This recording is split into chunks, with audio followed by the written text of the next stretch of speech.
네, 오늘 말씀의 제목이 요셉의 눈물과 하나님의 은혜라는 제목입니다.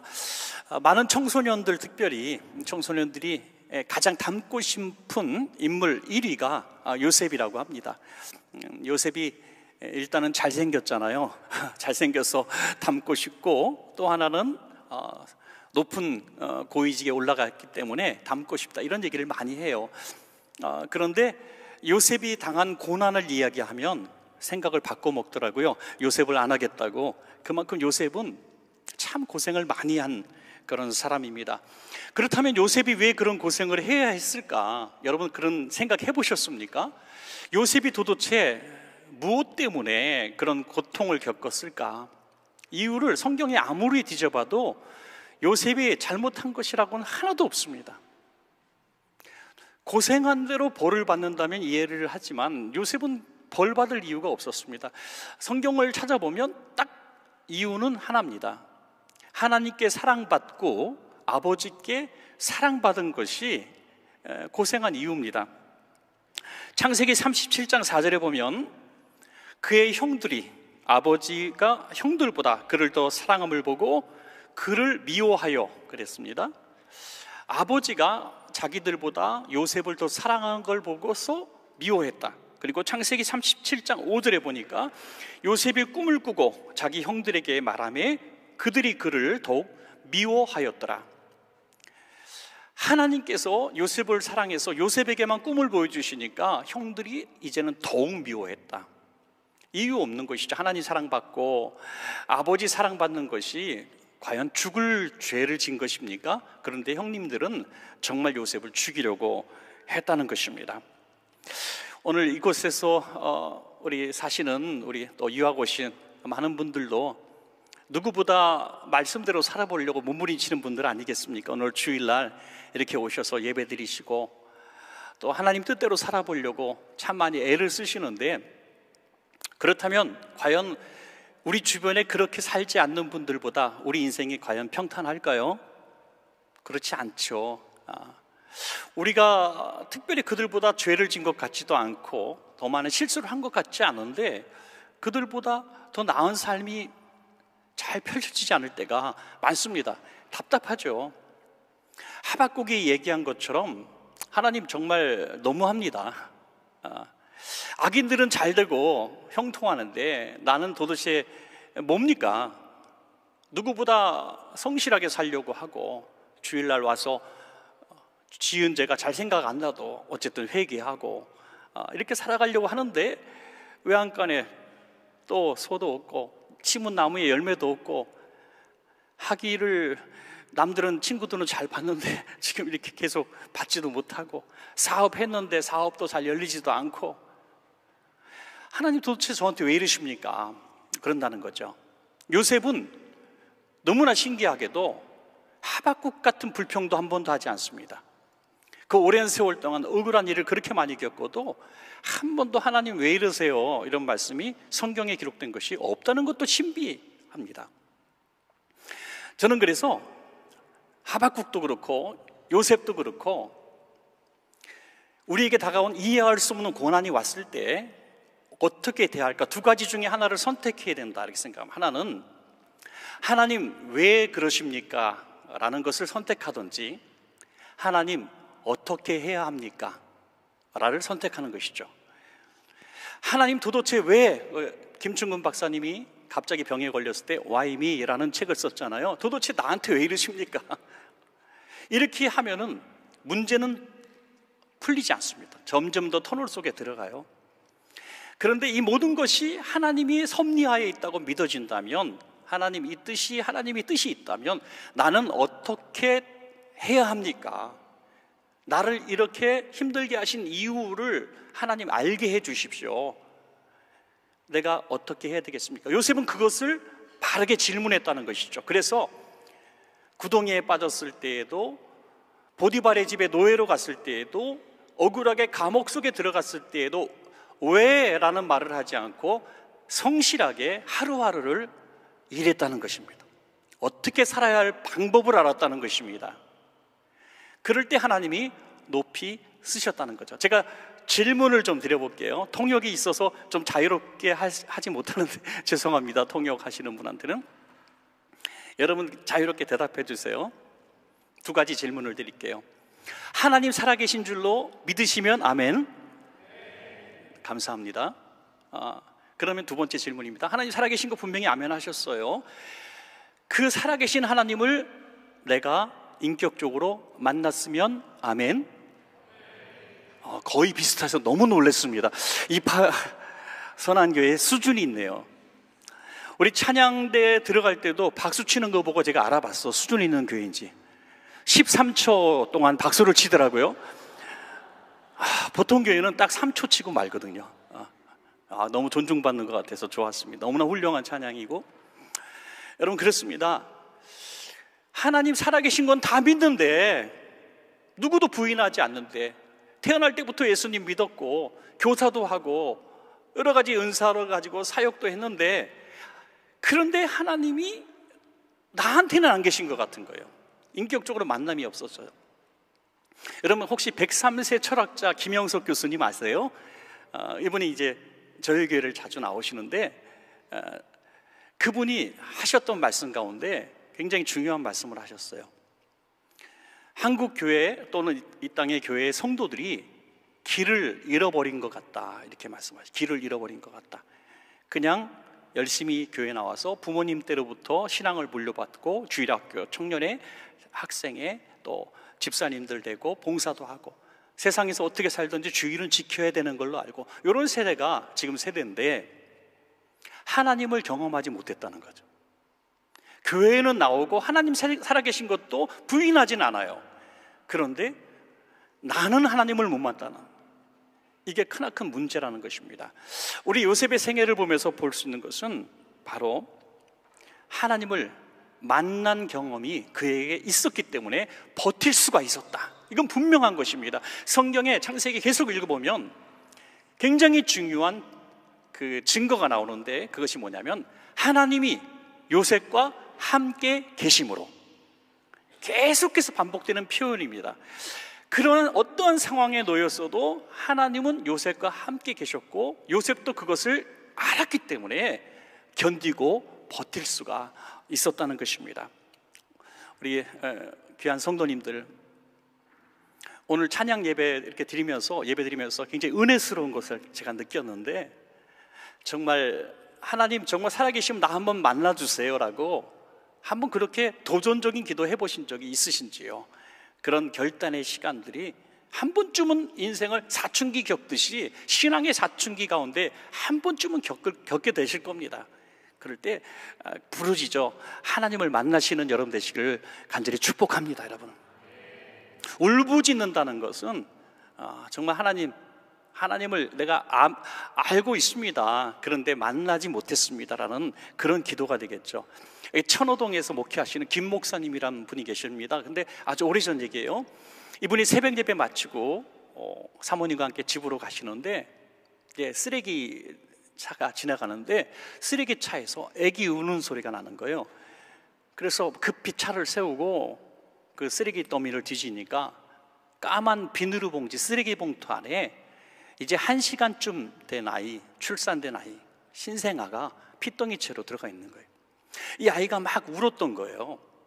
그래서 보니까 막 감염이 될 것 같고 죽을 것 같아서 급하게 집에 사택 가서 뜨거운 물로 이렇게 해서 목욕시켜주고 아이를 간신히 살려냈습니다. 그럼 보니까 너무 예뻐요. 너무 예뻐가지고 이제 입양을 하셨어요. 그리고 이름을 붙여줬는데, 이분이 김씨성이니까 김씨인데 봉지에서 찾았다 해서 김봉지, 이름을 그렇게 줬어요. 김봉지. 그러면서 아이한테 이런 얘기를 했어요. 그 입양한 사실을 계속 얘기하시면서, 너를 부모는 버려서 쓰레기 봉지 안에 너를 버렸지만 하나님은 우리에게 금봉지에 담아주셨다. 세상은 너를 쓰레기처럼 여겼지만 하나님은 너를 금처럼 귀하게 여겼다. 너는 귀한 존재야. 이렇게 인식을 시켜줬다는 거죠. 하나님 앞에 부르짖을 때 우리가 이렇게 우리 인생이 쓰레기 봉투 안에 버려진 쓰레기 같은 존재라 할지라도 하나님 앞에 울부짖으면 우리의 삶을 하나님은 금봉지로 다시 변화시켜 주실 줄로 믿습니다, 여러분. 로마서 8장 26절에 보니까 이와 같이 성령도 우리 연약함을 도우시나니 우리는 마땅히 기도할 바를 알지 못하나 오직 성령이 말할 수 없는 탄식으로 우리를 위하여 친히 간구하시느니라 라고 말씀하고 있습니다. 여러분, 그렇습니다. 성령이 말할 수 없는 탄식하심으로, 부모님처럼, 여러분 고향에 계신 부모님처럼 탄식한다. 부모님은 늘 근심인 것 같아요. 근심. 그래서 부모의 근심하는 마음으로 우리를 위해서 탄식하신다는 거죠. 저는 요셉이 당한 이 눈물, 요셉의 눈물과 하나님의 은혜를 제목으로 삼았는데, 요셉의 인생은 눈물의 인생 같아요. 첫 번째 어떤 눈물을 흘렸을까요? 죽음의 구덩이에서 흘린 눈물이 있었다는 거죠. 형들이 이 요셉을 이제 들판에서 발견합니다. 자기들에게 오는 요셉을 발견하고 창세기 37장 18절에서 보면은, 그 이하에 보면 저는 앞부분을 읽지 않겠습니다만은 결국에는 이렇게 얘기합니다. 자, 이 요셉을 죽여서 구덩이에 버리고 짐승이 잡아먹었다고 아빠한테 얘기하자. 여러분, 이 순서를 잘 기억하십시오. 오는 요셉을 보자마자 어떻게 한다고요? 무조건 죽이고 보자 이거예요.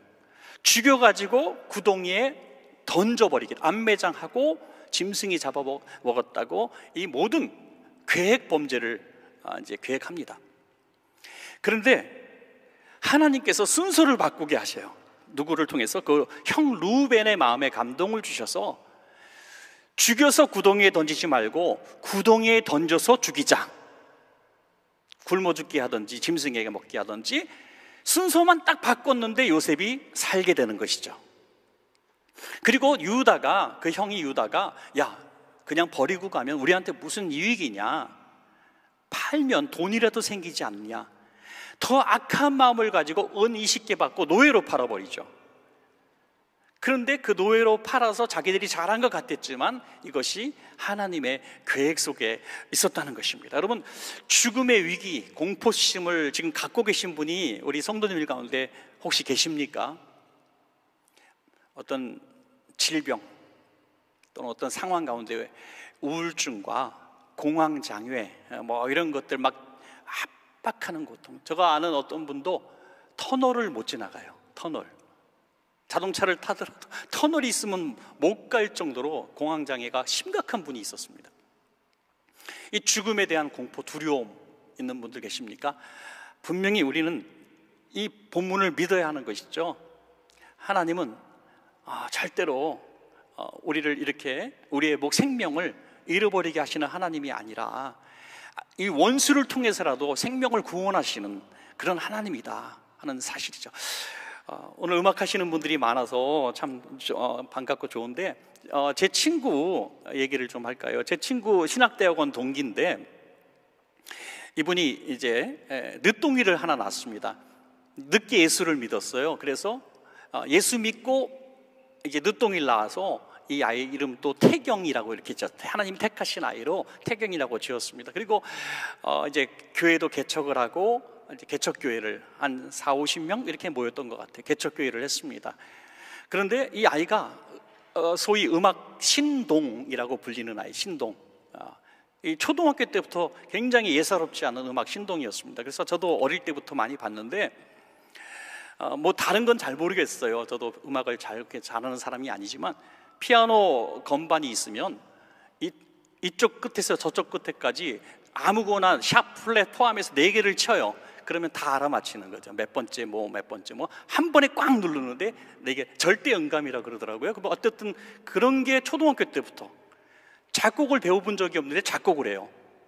그 형이 이제 대학생이었어요. 그때 얘가 중학교 1학년 때 대학생인데 대학에서 학교 개교 기념으로 작곡을 내서 장학금을 주는 프로그램이 있었는데 이 동생이 만든 작곡곡을 형이 훔쳐가지고 냈는데 6개인가 7개가 당선이 돼요. 10몇 개를 냈는데. 그래서 음반이 나왔어요. 그 장학금 받았는데 지금 비밀입니다. 지금까지. 중학교 1학년짜리가 만든 곡이 대학생들을 다 물리치고 그 정도로 대단한 아이죠. 그래서 너무 가난한 시골 동네였기 때문에 피아노 학원이 없어요. 그래서 동네 피아노 학원, 바이엘 배우는 학원 가서 피아노를 치니까 아주머니가, 피아노 선생님이 감당이 안 되는 거예요. 그래서 너는 돈을 내지 마라, 무료로 가르칩니다. 그렇게 기초만 가르쳤는데 이 아이가 너무 아까운 거예요, 재능이. 그래서 동영상으로 해서 미국에 있는 교수한테, 음대 교수한테 보냈습니다. 그랬더니 얘가 정말 공부하지 않은 아이입니까? 그렇습니다. 그러니까 나한테 보내라 해서 미국의 교수님이 학비 무료, 숙식 무료 자기 제자로 받아들입니다. 중학교 3학년 때. 그래서 미국에 갔습니다. 그런데 여러분, 너무나 하나님께서 은혜 베푸시고 너무 행복했는데 불과 몇 개월 만에 길 가다가 애가 딱 쓰러졌는데 말기암이 발견돼요. 그때 말기암, 얼마나 청천벽력 같은 얘기입니까?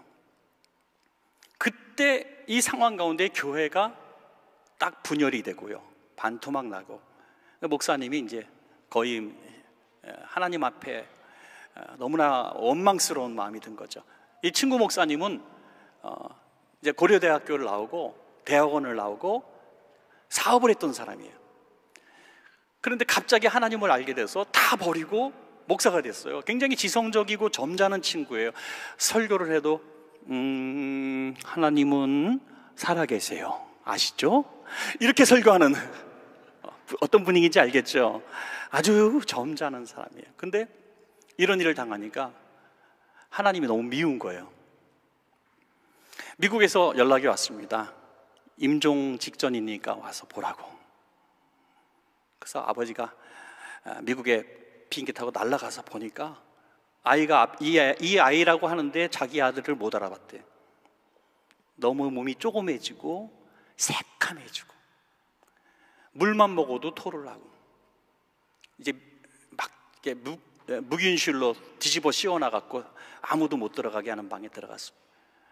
기가 막힌 그 아들의 임종 직전에 목사님 너무 가슴이 아파서 무릎을 꿇고, 그 시멘트 바닥에 무릎을 꿇고 밤을 새워서 기도합니다.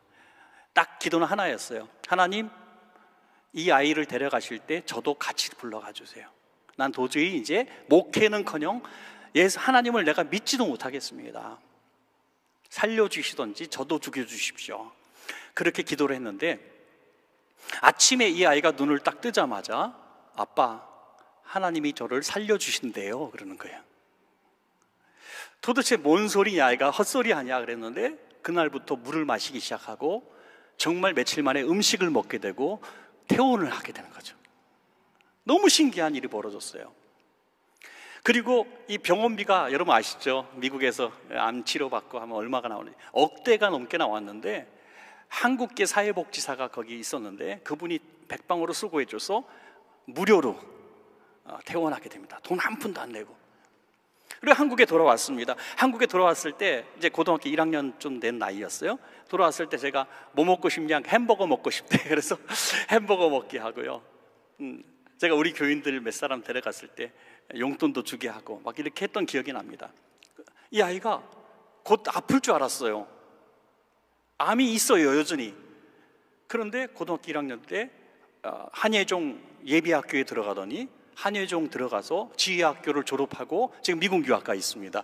너무 건강한 거예요. 이 목사님이 하나님 나도 데려가 주세요, 여러분 하나님은 살아계세요, 이렇게 설교했던 분이 설교가 바뀌었네요.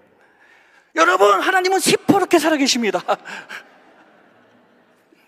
자기가 체험하니까, 죽다 사니까 하나님이 살아계신 것이 이제 믿어지는 거예요. 그래서 여러분, 하나님 살아계신 것을 경험해야 한다는 거죠. 이건 필수라는 거예요. 할렐루야. 고난이 하나님을 만나게 하는 축복이 되었다는 것이죠. 저는 이 죽음의 구렁텅이에서 요셉은 그 이후에 펼쳐질 어마어마한 고통을 이길 수 있는 첫 번째, 그 하나님의 살아계심을 경험한 그 힘 계속 견디게 할 수 있었던 동력이 되지 않았을까, 이렇게 보는 것이죠. 또 두 번째로 어떤 고통을 흘립니까? 보디발의 집에 갔더니 노예 생활을 하는 거예요. 부잣집 아들로 고생 안 했던 이 아이가 흙바닥에서 잠을 자고 멸시를 당하고 먹을 것이 없고 그러니까 우리가 당하는 고난 중에서 제일 심각한 고난이 뭐예요? 첫째는 물질이겠죠. 가난의 고난, 그 다음에 인격적인 모욕, 그렇죠? 하나만 있어도 견디기 어려울 텐데 가난하고 멸시를 당하고 노동을 해야 돼요. 고충이란 고충은 다 하고 있는 거예요. 유학생들도 참 와서 고생 많이 하잖아요. 멸시를 당하죠. 내가 서울에, 한국에 있을 때는 이런 사람이 아닌데 여기서 청소하고 멸시를 당하고 건강이 악화되고 음악의 학문의 진전은 안 되고 논문은 히스토리만 생기고 써지지 않고 얼마나 힘듭니까?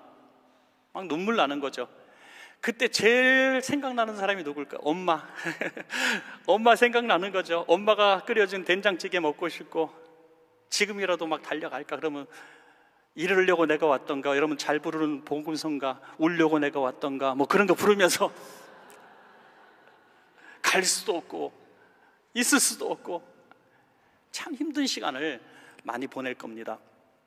오늘 요셉이 이 가난과 노동과 고통 속에서 왜 자살 충동이 없었겠어요? 나는 여기서 죽어야 되겠다. 그런데 창세기 39장 2절 3절에 보니까 조금 전에 드렸던 말씀이 나오는 거예요. 여호와께서 요셉과 함께 하심으로 그가 어떤 자가 되었다고요? 형통한 자가 되어 그의 주인 애굽 사람의 집에 있으니 그의 주인이 여호와께서 그와 함께 하심을 보며 또 여호와께서 그의 범사에 어떻게 해요? 형통하게.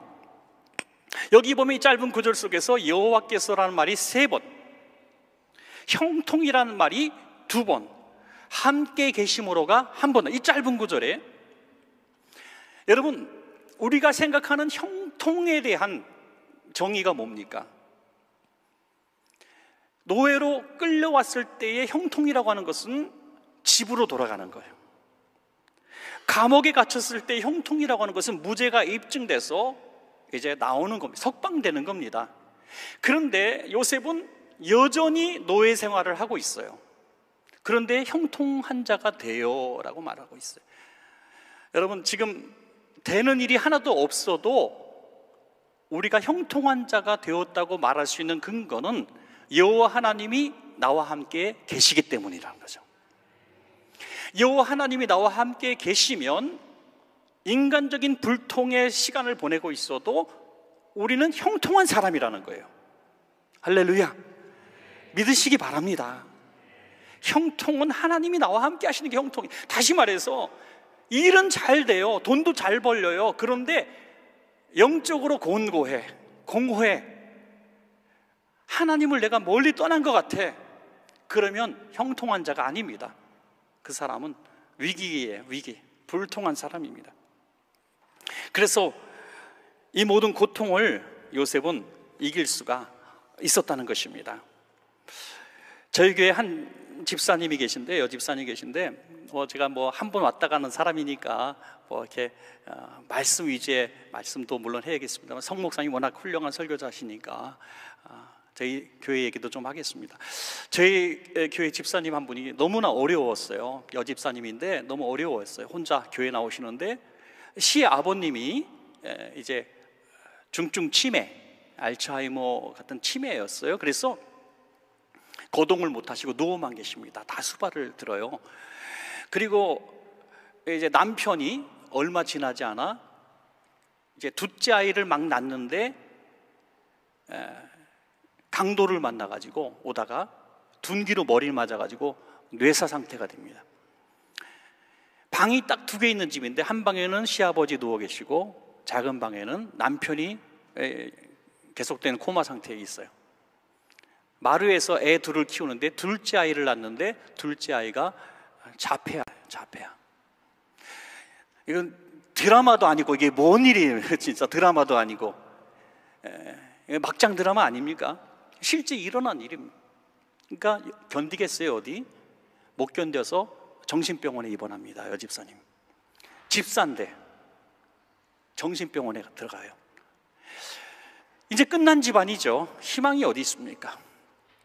그런데 우리 여집사님들, 같은 기관 여집사님들이 이 집을 이제 살립니다. 순본을 짜서 그 집에 가서 생판 처음 보는 시아버지 변 닦아주고, 남편 약 갈아주고, 기저귀 갈아주고, 애들 유치원 보내고. 언제까지? 퇴원할 때까지. 그래서 이 여집사님이 퇴원하셔서 이제 뭔가 일을 해야 되잖아요. 막일을 하고 남의 집에서 가정부로 일하고. 그런데 가만히 보니까 아닌 것 같아요. 그래서 저 신학을 공부한 적이 없지만 저희 교회 사역자로 제가 채용을 하게 돼요. 목사님, 전 설교 못해요. 저 성경도 하나도 몰라요. 괜찮아요. 성경 몰라도 되고 공부 많이 안 했어도 괜찮아. 집사님 잘하는 거 있잖아. 뭐예요? 집사님만큼 고통받은 사람 내가 본 적이 없어. 성도 신방이라고 하는 건 같이 울어주는 거예요. 내가 보니까 애 아픈 집에 가서 우리 아이 자폐아예요 하고 같이 울어주세요. 남편 아픈 사람 가서 우리 남편 이렇게 해서 일찍 부름받았어요. 시아버님 우리 그랬어요.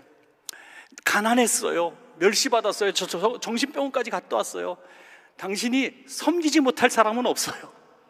그랬더니 정말 가서 울어만 줬는데 그 전도사님 최고라는 거예요. 그 전도사 최고.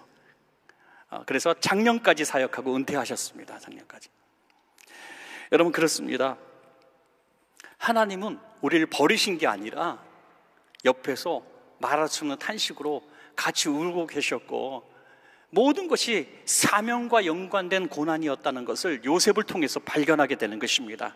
여러분이 당하는 안 풀리는 불통 같은, 하나님이 안 계신 것 같은 얽히고 설키고 꼬인 그 모든 일들 가운데 하나님은 분명히 여러분에게 주신 사명이 있어요. 그걸 오늘 깨달으면 복될 줄로 믿습니다. 또한 요셉이 흘린 감옥은 감옥에서 흘린 눈물이죠. 요셉이 흘린 눈물, 감옥에서.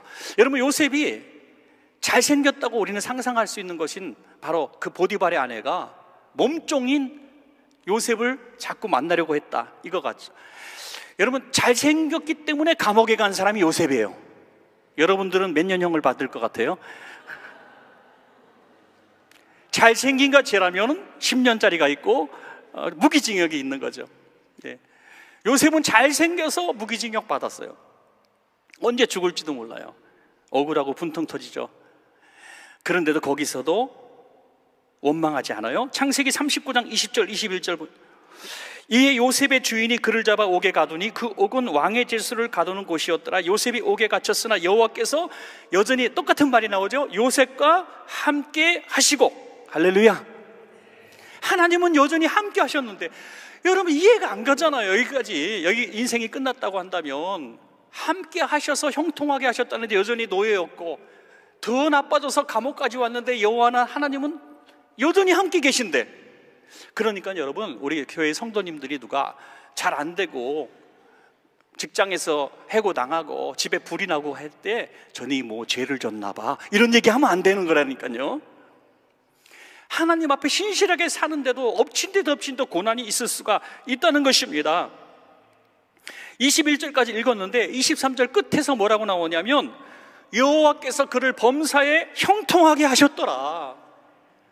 도대체 저는 이해가 안 가요. 이게 무슨 형통이냐고요. 그런데 그것이 형통이라고 말씀하고 있습니다. 제가 설교가 너무 길어지는 것 같아요. 죄송한데, 불과 몇 해 전에 월요일에 군에 입대하는 형제가 하나 찾아왔어요. 금요일날 월요일날 군대 간다는 남자아이가. 여러분, 월요일날 군대 가는 남자아이가 금요일날 뭐 하겠어요? 홍대 앞에 가서, 클럽에 가서 놀아야 되는 아이가 왔어요. 넌 누구냐? 왜 왔냐? 만났어요. 그랬더니 제가 이제 PK, MK 자녀들 그 세미나를 10여 년 이렇게 했거든요. 그래서 그때 들었던 아이예요. 아버지가 늦게 목회해서 개척교회를 하시는데 한 10명 미만. 그런데 너무 목회가 안 돼가지고 너무 가난해요. 사모님이 그 인천의 남동공단에서 플라스틱 사출 공장, 그 머리띠 만드는 공장, 불량품 나오는 거, 그거 얻어다가 바닥에 깔아놓고 행상도 하셨어요. 이 아이가 열심히 아르바이트 해가지고 교회 아버지 살림 도와주고 이렇게 했어요. 그런데 월세를 10개월을 못 낸 거예요. 월세를, 렌트비를. 그래서 그 집주인이 매일같이 너네들 맨날 예배 드리고 거기서 찬송하고 박수치고 하는데 왜 월세도 못 내냐고 그러면서 모욕적인 얘기를 합니다. 목사님한테. 너네 하나님은 거지 하나님이냐? 너네 하나님은 거지냐? 뭐 그런 하나님을 믿어? 월세도 못 내는 주제가. 목사님이 너무 마음에 상처가 돼서 이 아들까지 군대 간다 그러니까 너 군대 가면 나 아빠 목회 접을란다, 이제 그만두겠다, 이런 얘기를 하는 거예요. 그러니까 아이가 너무 마음이 아픈 거예요. 그래서 저를 무조건 찾아온 거예요. 해결 방법이 없으니까. 저도 처음 본 아이지만 그 다음에 금요일날 만나고 주일날 설교 시간에 너무 마음이 아프다 이 얘기를 했어요. 저는 아버지를 뭐 알지도 못하지만. 그래서 좀 제가 오늘 앵벌이 좀 하겠습니다. 좀 걷겠습니다. 헌금이 아니라 감동되시는 분 조금 저에게 가지고 오십시오 해서 몇 분 성도님이 좀 봉투를 만들어 왔어요. 그래 너무나 놀라운 게요, 그 액수가 지난 10달치 월세비하고 얘가 제대할 때까지 줄 수 있는 월세비였어요. 그게 3년치 월세 렌트비. 그래서 너무 기뻐가지고 애가 군대 가기 전에, 그러니까 월요일날 군대 하는 아이한테 전화해서 이렇게 이런 일이 있었다. 애가 막 울면서 군대를 갔습니다. 그리고 제가 아버님 만나서 월세비 내드리고 또 2년치 지불해 줬습니다. 그리고 이 아이가 제대를 했는데 제대해서 3년쯤 지났을 때 저한테 찾아왔어요. 봉투를 하나 만들어 갖고 와서 은혜를 잊지 못하고 우리 교회 장학금으로 좀 써주십시오 하면서 자기가 학교에서 장학금을 받았다고 장학금을 그대로 가지고 왔어요. 그리고 어떤 일이 벌어졌냐면 교회가 부흥을 했습니다. 그래서 더 큰 성전으로 옮기고 교회 차도 사고 이 사진을 막 보여주면서 막 자랑을 하는 거예요. 너무너무 감사했어요. 야, 하나님이 정말 살아계시구나, 이렇게 살려주시는구나 하는 생각을 하게 됐습니다. 억울하고 모욕적인 말을 듣고 하나님 살아계시는 것 같지 않고 이런 고통도 견뎌내니까 하나님은 반드시 좋은 날 주시더라 이거죠.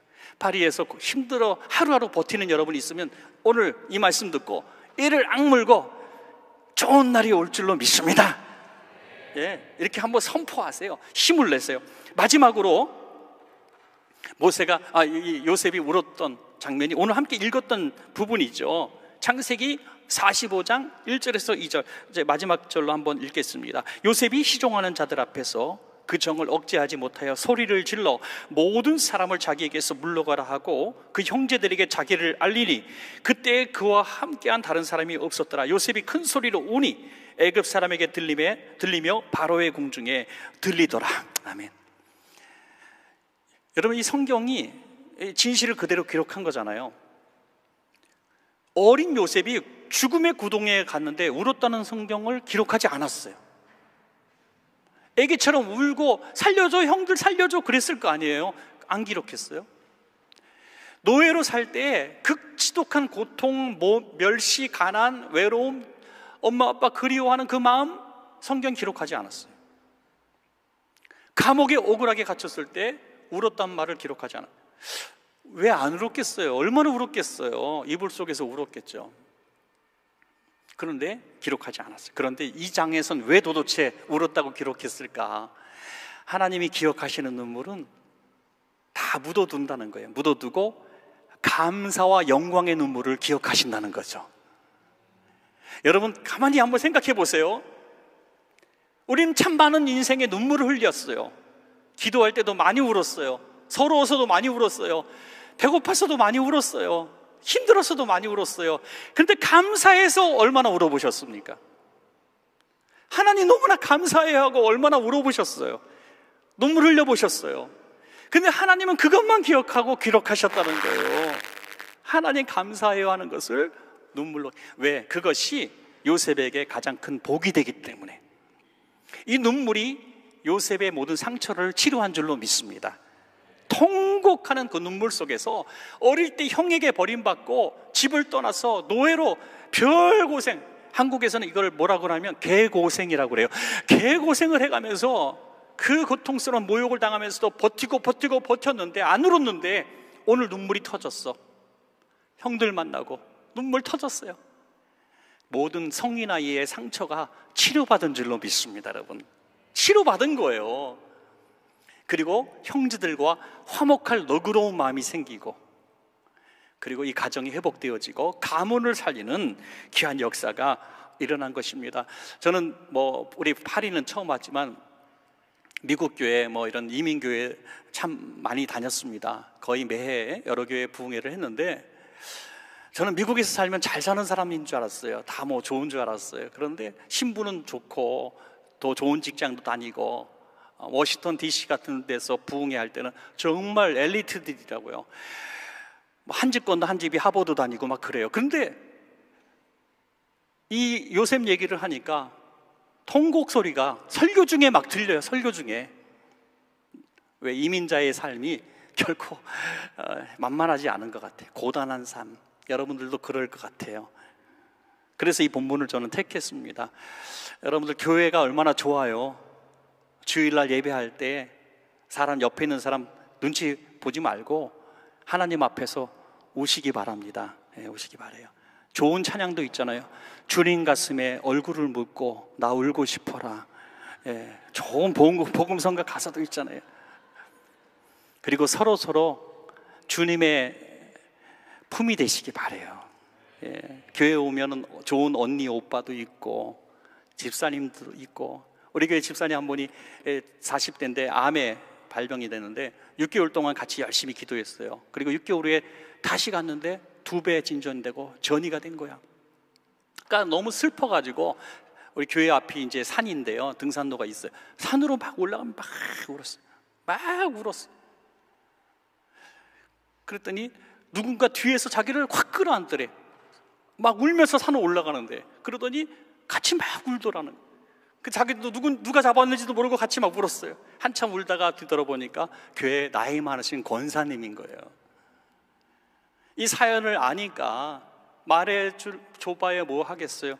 그냥 같이 끌어안고 같이 울어줬을 뿐인데, 이분이 거기서 이런 간증을 해요. 내가 그때부터 살 용기를 갖고 기도하기 시작했다는 거예요.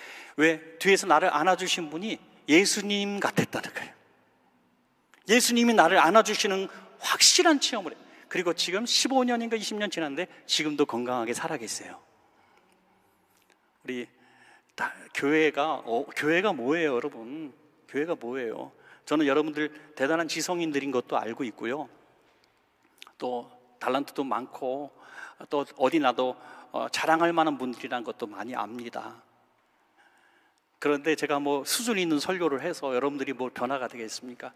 그게 아니라 주님 만나야 되고 주님의 품 안에 안겨서 울어봐야 돼요. 어린아이처럼. 제가 80몇 세 된 어른 임종 예배 갔는데 마지막 돌아가시면서 한마디 한 게 지금도 가슴에 남아요. 80몇 세 임종하시면서 어르신이, 점잖은 어르신인데 돌아가신데 한마디, 마지막 말이 엄마 그러시더라고요. 엄마.